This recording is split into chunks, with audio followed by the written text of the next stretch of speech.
Welcome back, everybody. If you're new, my name's Nicholas, and this is Investing Against the Grain. In today's episode, we've got a lot of things to cover. We're going to discuss Tesla's stock price and how it's reacting post Elon Musk poll over Twitter to sell 10% of his stake in Tesla. We're also going to talk about a option contract that I picked up on Monday, and I'll tell you a little bit about why and my rationale behind it. And then we're going to take a look at China numbers, made in China export numbers and domestic delivery numbers from Giga Shanghai, what this means, and the incredible run rate they currently are having. And I don't think the market is aware of this just yet. And then we're going to finish up with an interview from the CEO of Pepsi and why I think this is a big hint for all of us as to where the 4680 battery currently stands. And then we're going to wrap up with some very interesting comments from the CEO of Ford. So we have a lot to get into. Before we do that, help us out. Hit the like button, hit the subscribe button, ring that bell. And like I said, we have a lot to get into, so let's just jump right into it. On Monday, whenever the stock market opened, we saw an immediate dip from Tesla and share price, right? It went down about 3-4%. And then for much of the day, it actually just consolidated in that range between 4 to 2% down. And it stayed there for the majority of the day. And then in the last 10 minutes on Monday, we saw Tesla stock price dip down to about 5%. So at 5% is where it pretty much closed down for the day. So it was roughly around $60. On Tuesday, we saw a continuation of this decline. So on Tuesday, we saw a decline of about 10%. And again, this hovered around. I mean, as of this recording, we're actually down, just a little over 9% for the day on Tuesday.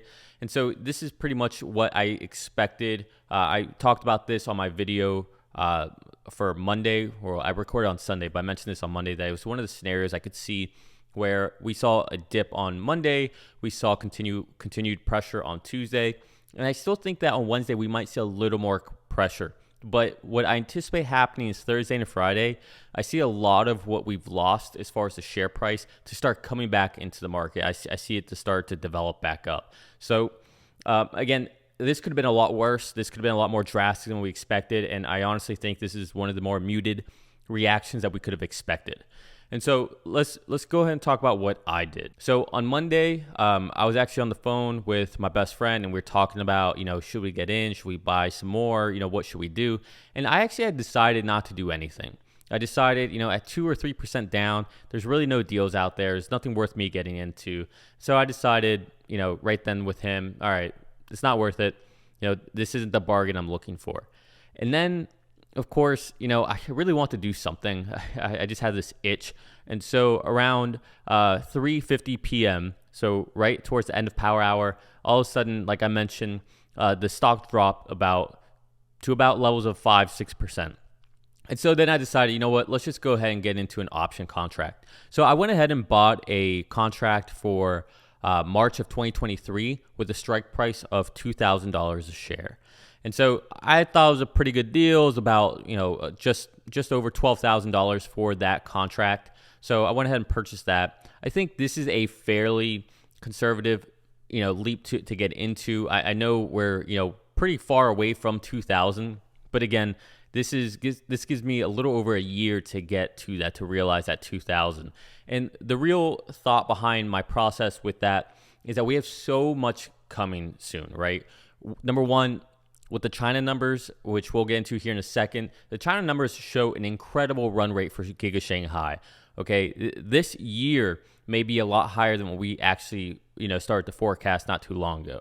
So we'll talk about that in a second. And then we also have Giga Austin coming online, with Giga Berlin coming online. And that alone could potentially get us to another doubling. So right now, at the end of 2020, we hit just under 500,000 vehicles sold with Tesla. Right now, going to 2021, towards the end of 2021, we're almost at 1 million vehicles per year. So that's almost a doubling. Now, with Austin and Berlin coming up, depending on how they ramp up, we might be able to see another doubling. Now, that's obviously on a more bullish side of things, but it's possible.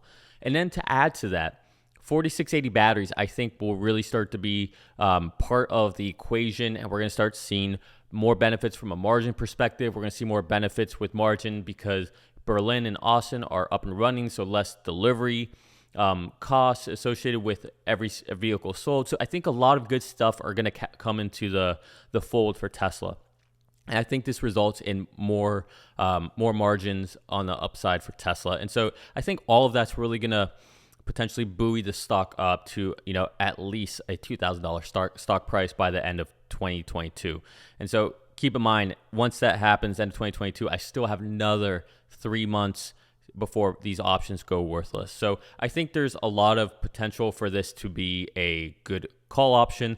Not saying that, it's not, optimistic and bullish and, more speculative. It definitely is, especially with that timeline.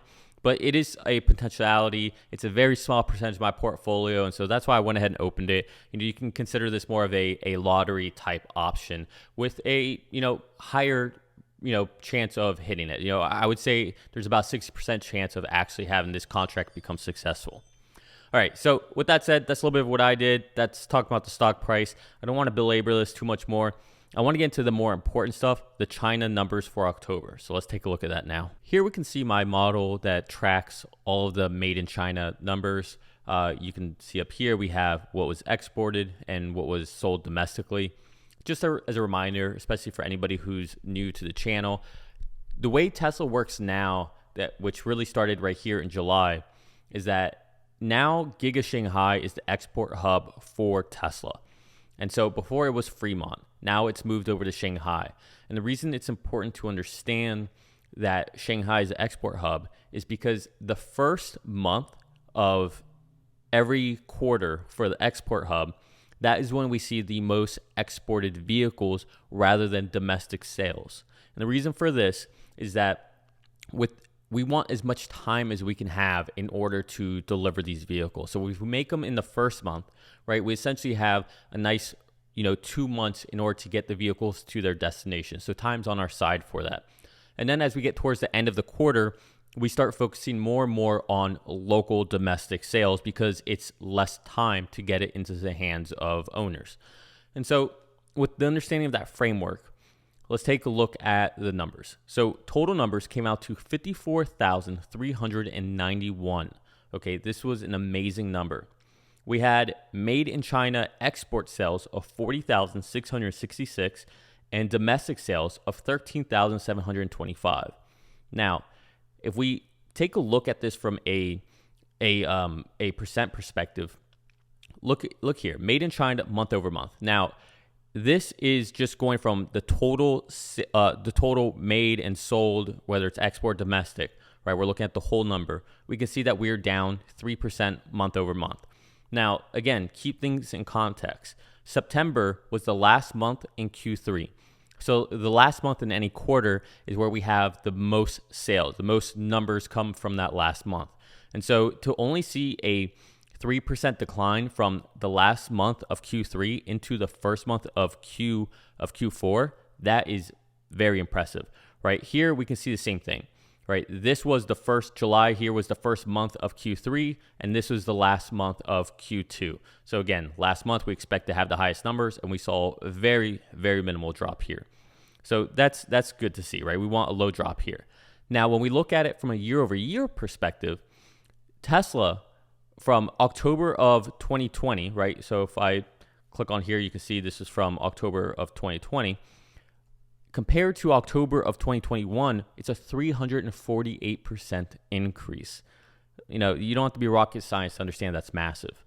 Now, from a quarter over quarter, right, from this July first month to this, in other words, Q3 month one compared to Q4 month one, we saw a 65% increase. Again, this is a massive number.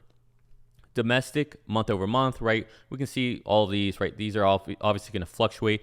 I don't really care too much about the domestic numbers, being that's the first month of the quarter, and this is the export hub. However, what is interesting to look at is quarter over quarter, right? Because now we're actually comparing apples to apples. So here we can see a 59% increase. So domestically, we saw, call it 8,600 vehicles sold in month one of Q3, and here in Q4 month one we have a 59% increase. So this whole narrative of China or Tesla as a China issue, this just, on its face shows you that's not true. So we've seen this for a couple months now. Again, here we can see 52,000. This was the best month Tesla ever had selling within China. But again, we expect more domestic sales at the last month of the quarter. So all of this is to be expected, but this is a very, very strong number for the first month of the quarter with domestic sales. Okay, I've belabored that point long enough. Now, there's something that's very interesting about these numbers where I think a lot of people are missing.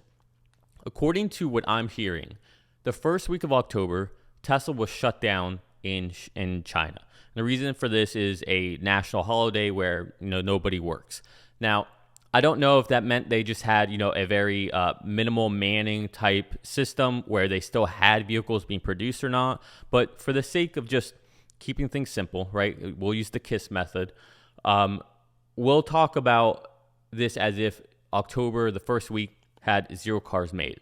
And so under that lens, if we look at Shanghai, 3 weeks of October, right? So if we take this math, right, we take this total number, the 54,000, we divide that by 3 because effectively they only worked for 3 weeks, right? We come out to 18,000 vehicles is their rate per week.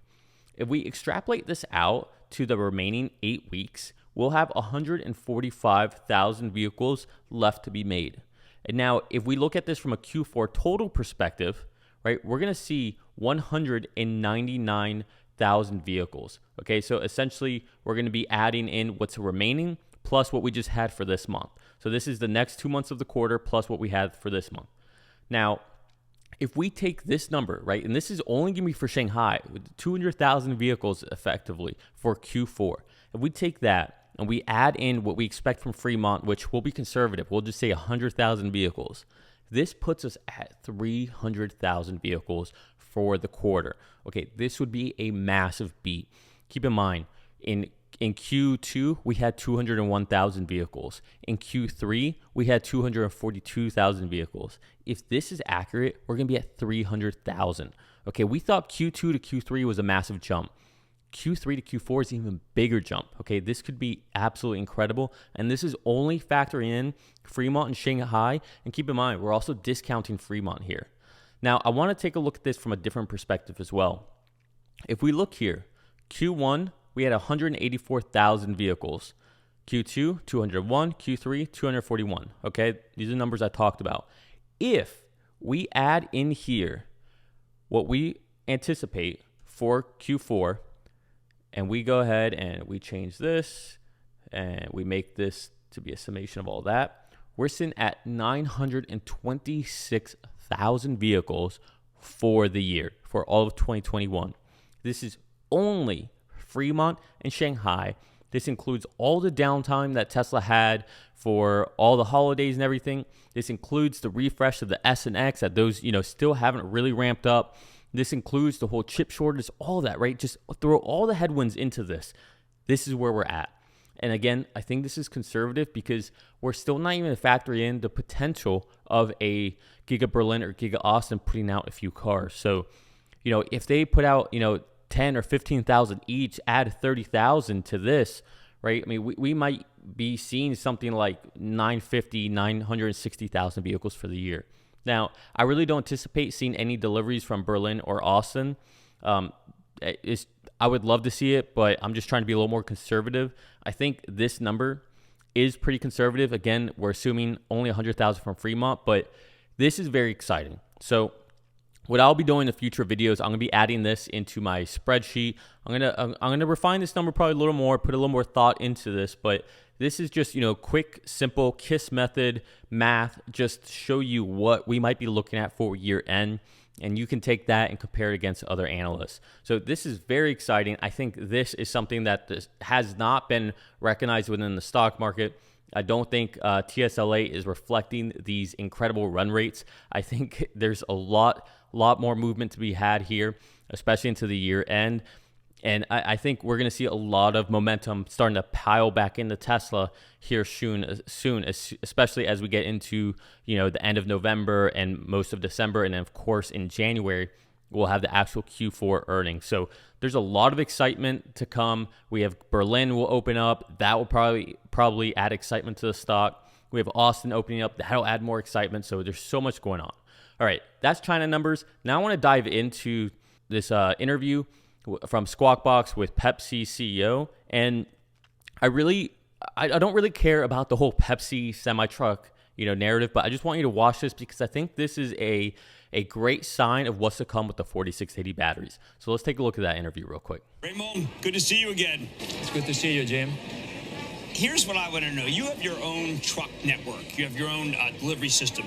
What are you going to do to be able to cut the emissions from that? Because it's a great asset, but it also generates diesel fumes. Would you be buying a Rivian product? Would you be buying somebody's trucks that use hydrogen? What's your plan? Yeah, it's good, Jim. Actually, transportation is about 10% of our overall gas emissions, so it's important, and we're working on different solutions. As you think about, we replace our fleet regularly every 10 years, more or less. That's the life of a truck, and we're already starting to buy electric trucks, actually, from Tesla. I mean, I don't want to promote anybody, but that's the brand we're using so far.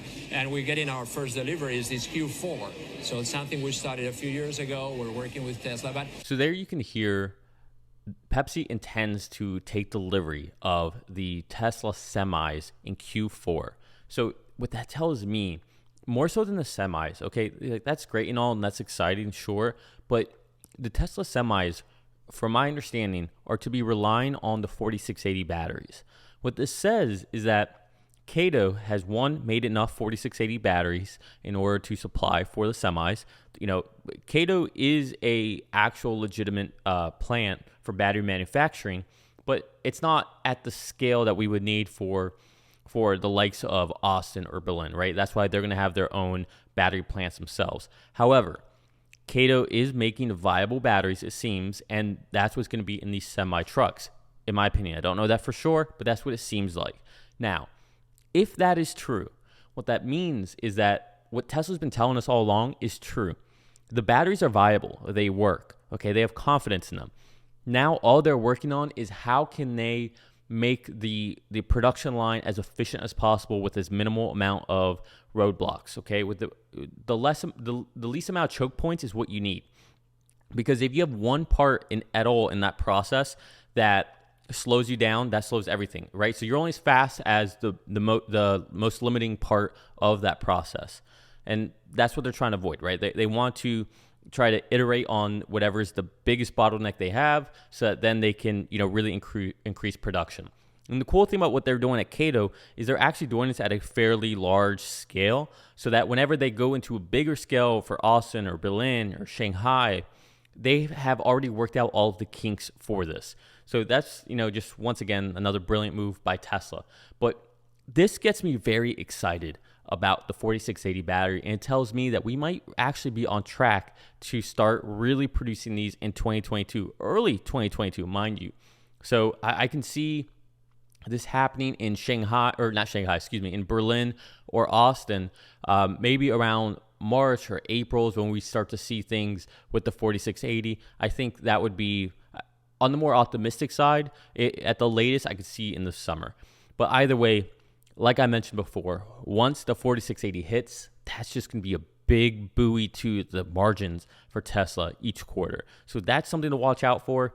I'm always keeping my eye out for anything 4680 related because the 4680 battery is the most feature complete product that Tesla has coming up that can really buoy the stock up, that can really add more to the margin. So it's what I think is the most exciting in the near term. Okay, longer term, there's other things to be excited about, but I think, besides the factories themselves, Berlin, Austin, the next thing is the 4680 battery. That is the most exciting product that Tesla's coming out. All right, so that's the interview with Pepsi that I want to cover and talk about 4680. And now, one last thing. I want to talk about Ford's CEO's comments, and I'm incorrect here, but he kind of comes off as a Tesla fanboy. So let's take a look at this article with some direct quotes from Ford CEO, and let's dissect them a little bit. So here you can see the title of the article: Ford CEO praises Tesla in internal meeting. No one does electric better. I went ahead and pretty much just highlighted the main quotes from Mr. Farley just to kind of make things a little more expedited. That's all I really care about, to be honest. And so here we see from Electric, we recently reported that VW CEO Herbert Diess explained to his employees in a speech why Tesla has such an important lead in electrification. Now, Farley basically did the same in an employee meeting speech that has been publicly released. So let's read this. This is straight from Farley. If Ford was a $1 trillion company, our stock would be worth about $250 a share. Think about the value creation of Tesla right now, and they have resources, smart people. The Model 3 is now the best-selling vehicle in Europe. Not electric, flat out. In other words, flat out, it's the best-selling vehicle, period. Out of all, ICE, electric, doesn't matter. It was the best-selling vehicle in the UK. Most months, it's the best-selling vehicle in California. Not just electric, but overall. If we're going to succeed, we can't ignore this competition anymore. Now, down here, Electric goes on to say how Ford hasn't been ignoring them. But, these comments are very interesting because anytime you see any interview with, Mara from GM, anytime you see anything from Farley with Ford, all you hear is just deafening silence of how they try to omit the word Tesla. Okay, they really try to avoid it. And the only time they actually mention it is whenever they're going to say bold-faced lies on how, they expect to be the leaders in electrification, overtake Tesla. Right? They're always going to overtake Tesla instead of just doing what Farley's doing here and what Diess has already done, admitting, all right, they're ahead. They're the competition. We got to catch up. I'm going to scroll down here. Farley continues to say, look at Tesla. Why are they doing what they're doing, and what can we learn from them? First, they have a direct model. There's no one in between. This makes it so easy. I thought this was interesting because when he said direct model, my first thought was the fact that they don't have dealership. I don't know if this is Farley saying that they're willing to transition away from dealerships to save the costs on that. That, I think, would be a major move for Ford. It would be a very smart move. That was very interesting. But then he goes on to say, 3 or 4 clicks configuring the vehicle with not a lot of complexity to delivering it to the customer. Simple, not negotiated pricing, a large reservation system, as well as remote service. This is great and all, but none of this really has to do with the asset itself, the technology itself, the vehicle, the software. So, I agree with Farley here, but this really doesn't hit at the crux of the problem. And the crux of the problem is that they're not doing great at manufacturing EVs. Right? How does Tesla do it? How do they do it with fewer parts, less processes? But maybe he covers it. Let's go on. Second, Tesla maximizes use of electrons in the vehicle. No one does it better than they do. Their customers pay less for a better battery. Their focus after they launch the vehicle, their obsession after the launch of the vehicle to make the customer experience better, to re-engineer the electronic components, to simplify, to address quality based on data coming off the vehicle, to reduce the bill of material based on how people actually use the vehicle, to drive vertical integration.